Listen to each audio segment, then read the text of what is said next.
game day. That's right. It's National Championship game day. And if anybody would have told me 2, 3, 4, 5, whatever, 100 years ago, I'd have said no chance. But here we are. And the Hoosier Nation is rocking and rolling. We're going to talk about it. And then we're going to go to it. And then we're going to make video blogs of it. It's a big day. Don't At Me starts right now.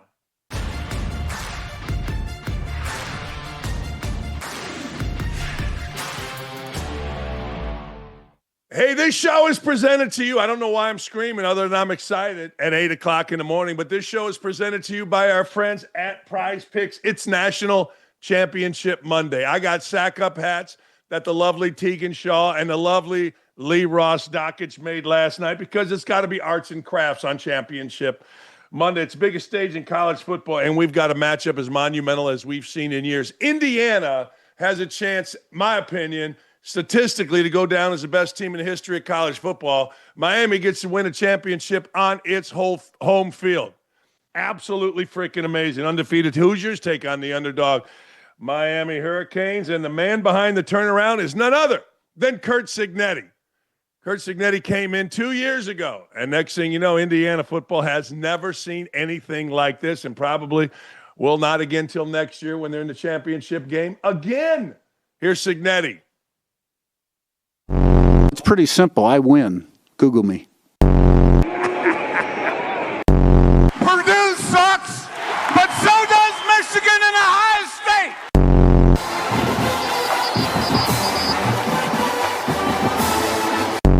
And I can still beat you in ping pong. No, you can't. We're the emerging superpower in college football. Why would I leave? He ain't wrong. He ain't wrong, man. Talk about calling your shot.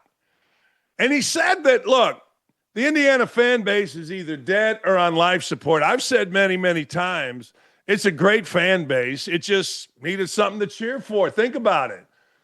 Years became decades. And all it was losing and more losing. You know, I was talking about this the other day. In the time I've been watching Indiana football, and I first fell in love with it in 1974 at homecoming, Indiana has never gone into a football season optimistic. It's never been, hey, we're going to compete for the Rose Bowl, back when the Big Ten champ went to the Rose Bowl. It was never, hey, we're in the top 2 in the preseason ranking. It's never been that way. We were at dinner the other night, and a bunch of Indiana fans and I were talking about this exact thing. It's never been, man, we could get a national championship. We could get into the college football playoff. It's always been, are we good enough to get 6 wins and sneak into a bowl? Yay, rah. But there has been a base here. There has been a fundamental fan base that has supported Indiana football for years, and I consider myself one of them. But I'm like everybody else. Hey, at some point, you went down to Bloomington, you went to the tailgate. It was a great time. I would go to Nick's, have a great time with my buddies, get in a hotel, wake up the next day, a little bit hungover, and go home. And it was a great weekend reliving the past. But now it's serious. Now it's Rose Bowl, Peach Bowl, national championship game. And I am here for it, and there's a lot of reasons, but I will tell you this. One of them is not Mark Cuban's money. I don't care what anybody says. Mark Cuban's money, while important now and hopefully going forward, is not funding this. This is not the best team money can buy. This is a team put together by Hoosier Connect, Indiana University's NIL. 6,000 people donated. And next thing you know, they got a good quarterback. And then they got a great quarterback. Last year's quarterback, Curtis Rook, really good. This year's quarterback, Fernando Mendoza, Heisman freaking trophy. Well, he's been on fire. Let's take a look at what he has done this year. People always say, well, he didn't do this, didn't do that. I don't know. He's got 8 total touchdowns. He's got 0 interceptions last time out. And guess what? 31 of 36 completion percentage. I don't know about you guys, but that's pretty damn good. The other quarterback in this game, Carson Beck, made some headlines as well when talking about his schedule and what the modern athlete does. Here's Carson Beck talking about class. Carson, I'm curious, did you have class yesterday? If so, what class? And I know there was a pep rally on campus. Just what has it been like being you as a student this week, particularly yesterday? Yeah, no class. I graduated 2 years ago, so People are mad about that, but that's a little bit out of context, and I'll tell you why. Football players have always done that. Usually the season is over mid-January, so they would end their academics, particularly a fifth year and now sixth year, whatever the hell people are, and they had to enroll in 12 hours, which is what Beck has, whether it now is usually online. And then what they would do is they would just drop the classes when the semester was over, or excuse me, when the football season was over. This has been going on for a long time, and people don't like it. People now are like, well, this is terrible. This is the modern athlete. No, this has been going on since I was in college. If a team went to a bowl game, and which was usually, though, let me back up a second, done by the time the second semester started. Now here we are moving into late January, and people are wondering, wait a second, don't you have class? Are you missing class? It's not 1985. Beck, I assume, at the semester enrolled in the prerequisite 9 or 12 hours, whatever it is, and the second this game is over, he gone. Or maybe even last week. I don't know how it works anymore, but I'm assuming you have to be enrolled in class still to be a part of the football team. So what he said is true. I graduated 2 years ago, but I'm only in these classes this semester because I got to stay eligible. And that, to me, there's absolutely no problem with that. All right, I'm bringing in my boys. Let's get serious about this. Fellas, Indiana, 8.5-point favorite. I saw where Signetti said this is a sucker thing. Shouldn't be 8.5-point favorite. I thought two things, Davey. I thought, one, he's probably not wrong. I don't know. That's just whoever wants to bet on whatever. But two, Davey, I thought it was fascinating that a head coach getting ready for a national championship game is talking about the line. I felt that to be fascinating, Davey. Yeah, I mean, you just look at where athletics has come to whenever at the college level. I think Indiana's going to cover easily in this one. You just look at what they've done in the last two games. I think the juice finally runs out for Miami. And, Dan, you're going to be singing at the top of your lungs come this evening. Woo. What do you think? What do you think, big dog? I hate that he's talking about the line, Dan. You don't talk about the line as the coach. You don't bring up the number. Why would you? Why would you? Because then he's jinxing us. And normally we're the ones ruining it for him. I think that Signetti is trying to ruin it for us today just so he could win. That's just. How's he trying to ruin it for us? He's trying to have them not cover. That's the only thing I could that's the only thing I could think of here. Shut up. I don't think he wants them to cover. Because no one believed in him or something. Because why else would you bring it up? Coaches don't do that. So but I like it. I like the line. I think he wants to win this game by 622 points. I think he wants to cover it, Davey. I think he wants to cover it threefold. I think he wants to have it where he was the halftime of the last two games. What do you think, Davey? I mean, I'm glad he's bringing up the line. We always talk about, we know the coaches know what it is. It's good to just have somebody come out and say it. You see all these backdoor covers where it's like, I'm just going to send out the field goal unit, and everybody's like losing their mind knowing like, we know why they're doing that with like 5 seconds left in the game. I will say this, though. I have a background, my neighborhood, gamblers, all that kind of stuff. I legitimately never knew the line of a game I ever coached. I can say that with a hand on a Bible, but I haven't coached since 2008, and the world is a different place. So I'm with you on that. All right, over 47.5, fellas. What do you think? Oh God, under. I think it's under show. How does it not be? Are we expecting? If you walk into this one expecting there to be fireworks and great amounts of offense, I think we're left with slow drives that are resulting in field goals at best. But if I go in with lower expectations, then maybe Indiana gets out and they win like 40-14. Because every gambler knows the secret to survival is not knowing when to hold them or fold them. The secret to survival is, as you just pointed out, gamblers' influence. You're influencing the game right there, live from wherever the hell you're at, because you're like, yeah, blah, blah, blah. That's what gamblers do. We sit a certain way. We talk about a certain thing because us sitting in the stands or us in front of a computer or a TV, we influence the damn game, Sean. You know we do. I'm certain of it. It's some type of connected soul theory. There's no way this stuff goes on without me interfering in some form. So I'm almost thinking it's a little freaky that we're talking about it this far away from kickoff right now. I know. I'm not touching it may mess up your mojo and your ability to influence going this early. Davey, over 47 and a half. Best advice, don't touch it. Leave it be. I agree with that. I agree. Now, obviously, as an Indiana fan, I'm not going under. Like, I'm not going to be pissed when they score a touchdown, right? Like, I mean, I'm with Davey, though. Best advice we can give. But, Davey, we're not here for good advice. We're here for bad decisions. Speak for yourself, Dan. I'll let you guys make the bad decisions. I'll be here being the voice of reason. I'm coming right back to you because I got to ask you a couple questions about that Denver game.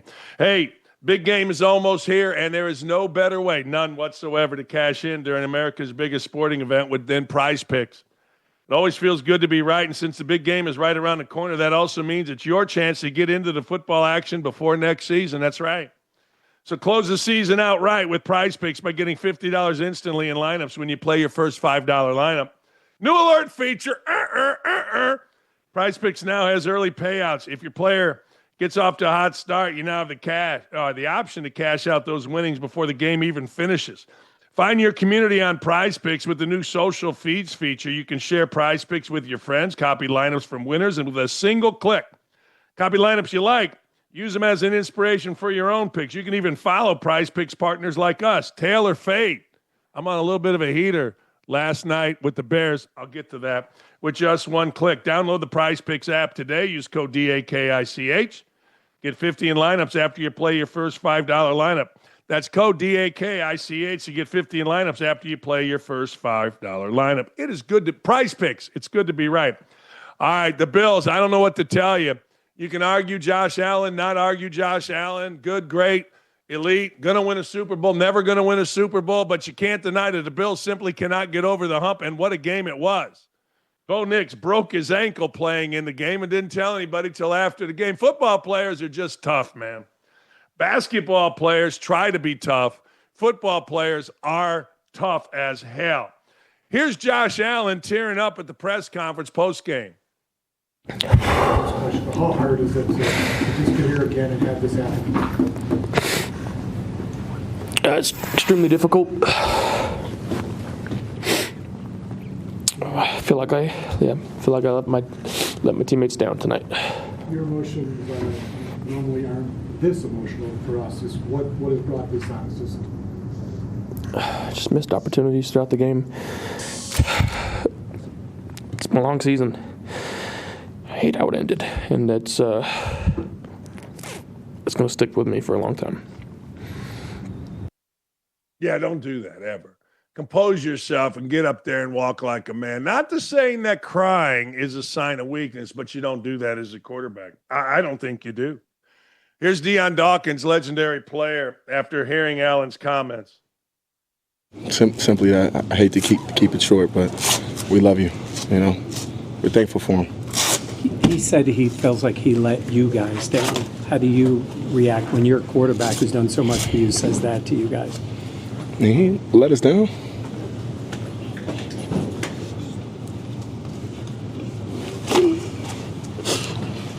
Thanks, Dan. Man, sports is unbelievable, huh? You got grown-ass men making millions of dollars, living a great life that can't keep themselves composed. That's what I love about sports, and this Deion Dawkins interview was really good. That was really, really good. Good work, fellas, getting that on there because that was sensational. Sometimes you're so overcome you can't stop. Well, my point with Allen is he had a little more time. He could have said to the media folks, look, I'm going to take a few minutes here. This is my life. Give me a minute. I want to go in this press conference and be composed. Quarterback needs to do that. Dawkins, though, Both of them, actually, I commend. I do. I commend them both. What the hell? I mean, that tells you how much sports means to people. And I'm here. What will it take for the Bills to finally break through? Let me ask you two guys. Is it just never meant to be? Is it just not going to happen for the Buffalo Bills? Used to be they got to the Super Bowl with Jim Kelly, and then Scott Norwood or somebody somewhere somehow screwed it up. Sean, a prediction. Will Josh Allen, one, make a Super Bowl with the Bills, and two, will he win one? I think Josh Allen makes the Super Bowl. He loses the first one, and then it's all over. Comes back, he gets it on the second time around, ends with one Super Bowl, and then that kind of seals his Hall of Fame stuff. I don't know when it's going to happen, though. I thought it would have happened by now. I thought that this year would have been a great year to do it. But they don't have a receiver. I think they should heavily target a player like A.J. Brown while they have a window here of a quarterback that can run and throw and make mostly good decisions. They need to get on it because eventually that dude isn't going to be the Superman. And then he's going to be left back there with a bunch of money on his head, and you got to fill out a good team around him. So do it while it's still easy.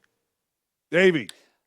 He is this generation's Dan Marino. He's never going to finally make it happen. I feel bad for him. I like the guy. I want him to have success. We talked about it going into this game. The wide receiver depth was going to be a problem. And listen, not to take away from Brandon Cooks, but if you're making that pass to a true alpha number one receiver, that ball doesn't get stripped by the defender. Great play. Buffalo ultimately sets up, and they win the game, not having the turnover there late. Davey, I'm going to stick with that. Interception, good call, bad call on that. What'd you think? Whatever the call on the field is what should have stood, in my opinion. That's one of those, you just got to go with the judgment that the ref makes in the moment. I don't, like, if I had to choose a side, I would say the interception. I was like, maybe Cooks didn't fully have it, but it's whatever the call on the field is, you got to stick with there. I didn't see enough for replay to overturn anything if that was the case. What do you think, Sean? Hideous call. I wouldn't have called that an interception for a bunch of 8-year-olds playing backyard football. A hideous call to give that ball away from Buffalo. Because it was brought down by the receiver. And then just because there might have been a little bobble after elbow or backside touches and then the defensive back rolls away with it, that does not constitute an interception in my book, especially because the receiver was there first. So incomplete? I thought it was a catch. I didn't even think it was. I thought it was more of a phantom bobble at that. I couldn't believe that Denver ended up with the ball after that play. I got to tell you, I didn't even think it was a question. I thought it was an interception based on the rules that they are right now. Like, you got to survive the ground and all that kind of stuff. You and I are going for a ball. We hit the ground. I roll over. I got the ball. Sean, I got to disagree with you. I felt like it was an easy call. Sean McDermott didn't think so. Many people are saying what you're saying, but I did. When I saw it live, I thought, oh man, that's too bad because I wanted Josh Allen to win, but I get it. McDermott should be pissed, but I did. I thought it was all right. I mean, the way the rules are, like, guys will catch the ball, there'll be a little bobble, they hit the ground after being down. The one thing I would say, and Davey, I want your input on this. When you're around the goal line, the second your knee touches, the play ends based on where the ball is. So I go over the goal line, my knee hits, I'm an inch short, then I'm an inch short. Mm-hmm.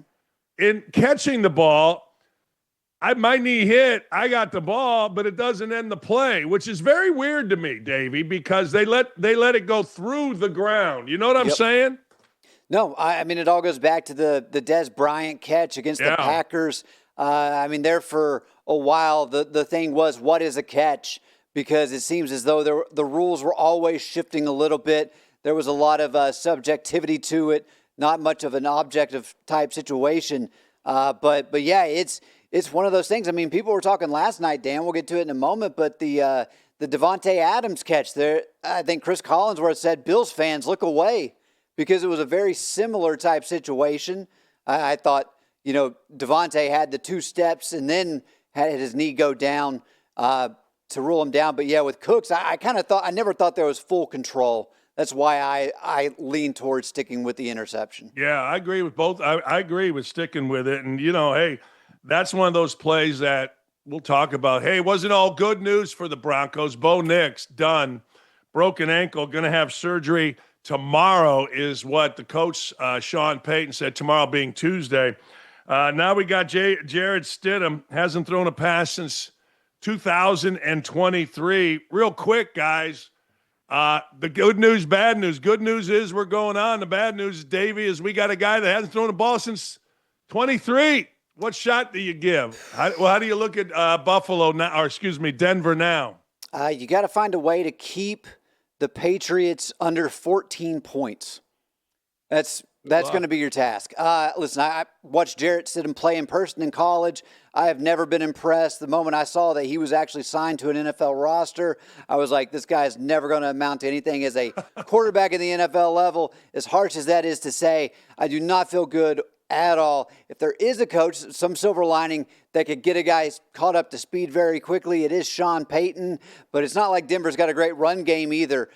This is by far the easiest path I think a team has ever had to potentially reach the Super Bowl when you look at the New England Patriots. And I'm sitting here, and listen, I don't wish anything bad on Mike Vrabel. I think Mike Vrabel is a hell of a coach, but I would be lying, Dan, if I didn't say it hurts for the opportunity of him to get to a Super Bowl in year one in New England. Yeah, and remember, Davey's located in Nashville, covered the team, the Tennessee Titans. Sean, you football players are nuts, man. Broken ankle, I ain't telling nobody. Oh, by the way, Coach, I busted it up. You guys are nuts. Crazy. He's doing an interview smiling after the game. Smiling because we were moving on. Oh, my ankle is broken up. Oh, I'm not going to be able to play next week. I had no clue. The nation had no clue. It was a collective. When did this happen? When he was walking into the locker room? When did this happen? And it's like, oh no, he was on the field. Yeah, I got Bo Nix, tough kid. That's awesome. But it's terrible for Denver. And I'll jump on with Davey. Jared Stidham reeks. And I was sold a bill of goods on him when he was first in New England from all these Pats fans that I knew from school, and they were telling me, well, there was a 5th rounder that we made into a pretty good guy, and I said, nope. Not Jared Stidham, it's not going to be. But go ahead, big man. Go. Here's your playoff game. Go make the most of it. Here's your Brady moment. Don't go anywhere. You guys enjoying the show? Of course you are. Head on over to youtube.com/@don'tatme with Dan Dakich to like, comment, and subscribe. That way you'll never, ever, ever miss any of our great content. Denver and Buffalo wasn't the only overtime game last night. Chicago and L.A., man, did they have a game. It was a snow game. Shout out Mike Tirico. We were texting last night with our little group with Tariqs. What a call he had. And even though they lost, Caleb Williams and Ben Johnson, well, they gave Chicago Bear fans a ton of hope. They did. Caleb giveth with one of the best plays I've ever seen in my life, and Caleb taketh away. However, this is what happens in sports. My wife and my daughters are making hats. They're making bracelets because Indiana's winning. You know what Chicago Bear fans are doing? They're getting their nails did. Bear fans, you're going to see it right here. They're getting their damn nails did. Dudes getting their nails did. Like, look, I'll get a pedicure. Manicure, I didn't dig so much. Kind of hurts. I got soft cuticles, apparently. But you put my ass in a chair like I did the other day with Lee, and you give me a pedicure, I'm all in, man. He was painting his nails, Caleb Williams was, during his days at USC, and he's been mocked for it. But, hey, look, winning begets crazy. I don't know, Davey and Sean, I wouldn't do this. I did get my toenails painted for Christmas once when my daughter was young. I figured I'm cool, Dad, doing that. But I don't think I'm walking around with painted nails. I just not. Let me go with you, Sean.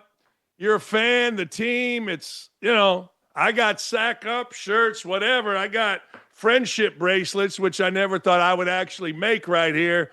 But would you paint the nails, either of you, Sean?